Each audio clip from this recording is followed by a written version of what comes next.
Star sitter sounds like a child who's being rewarded for sitting still in class. It's a bit demeaning. Do I still want to be one? Yep.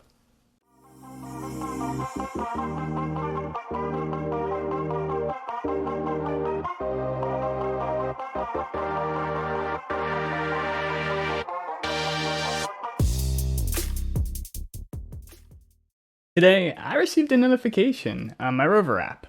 Apparently, there is a Star Sitter program coming to my area. And if this is an accolade for my profile, I simply must have it. That's just my feeling, though. After diving into the details a bit more, I discovered there are 6 main criteria to become this Star Sitter. So let's dive into that. But to make this even easier, you can break this down into just 2 categories. 1, you have to be active on the app. And 2, you have to be good at your job. So not really groundbreaking stuff, so let's go into the details. So by being active on the app, I mean that you have to book 5 unique clients in the last 6 months. You have to book at least 2 repeat clients in the last 6 months. And you have to book at least 33% of recent new client requests. The first one's pretty self-explanatory. You just need to book 5 people on the app. Just do it. For criteria 2, a repeat client doesn't mean that you have to book this person repetitively every single week. It just means that you have booked this person twice. So this person has sought out your services for 2 separate bookings. It can be those repeat clients, but it does not mean it has to be these reoccurring ones. And then that last criteria is probably the trickiest, especially if you do have a lot of reoccurring clients. You might not have a ton of time to put the energy and effort into booking new clients. But should you maybe consider making room for them? Is Star Sitter going to be that important? Well, maybe. Maybe not. But I'll cover that in like 3 minutes. We still have to cover the other criteria in the category of being good at your job, not just being active on the app. The 3 criteria in the being good at your job part is first, you have to maintain a star rating of at least 4.9 on the app. You have to respond to at least 95% of recent requests within 24 hours of receiving those requests. You can't cancel on your clients more than 2% of the time. For the first one, your star rating is based on the reviews you received from the clients who utilized you. So especially if you're newer to the app, you really have to be on your A game because 1 or 2 bad reviews can really sink your average here. The second criteria is what it sounds like. You just need to respond to people, which is really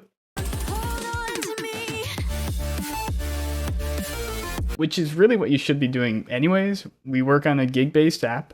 We have client-facing bookings, and communication is going to be part of it, whether we like it or not, so work on that customer service smile.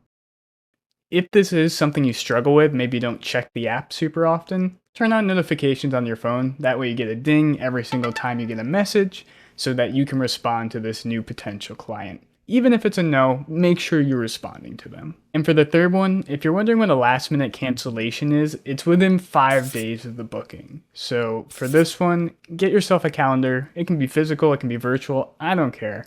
Get yourself a calendar, put your bookings on that calendar so that you can stay organized both in and outside of the app. Now, if the client is the one who's canceling the booking, that's okay. That won't be counted against you. You can select that reason when you're actually archiving that request.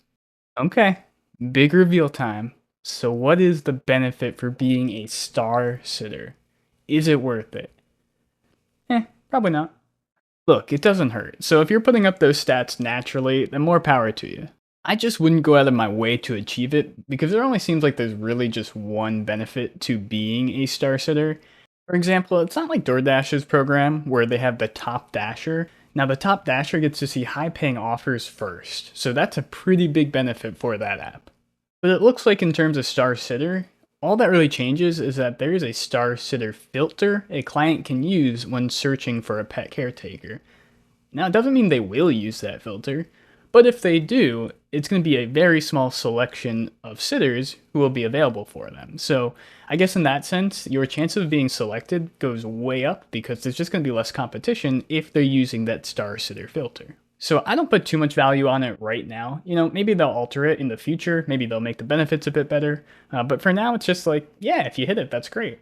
But if you are someone who wants that Star Sitter badge, you can still get there. Even if you don't qualify right now, the qualification seems to happen every 3 months. So it's not all or nothing if you don't make it there on the very first go. So for now, keep walking dogs, work on that customer service smile. But that's it. So get out of here.